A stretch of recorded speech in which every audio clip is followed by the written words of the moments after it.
soll aufhören? Ja, korrekt.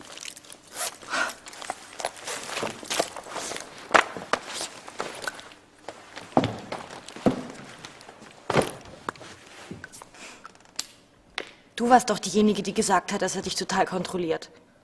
Ja, und als ich versuche zu helfen, da drehst du plötzlich alles um. Ich stehe da als die böse Freundin und du kannst nicht mal pünktlich sein, um dich zu entschuldigen. Oh, ich glaub's ja wohl nicht. Hey, ich bin nicht hier, um mich zu entschuldigen.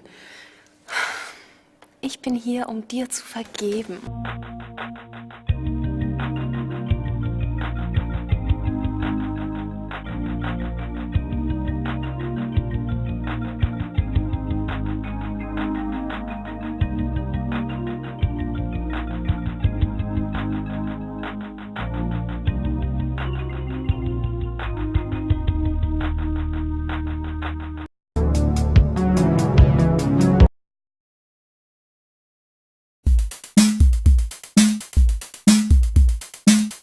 Jetzt geht's Prag, Tanzkinder, Kapanaugen, ist ganz gut.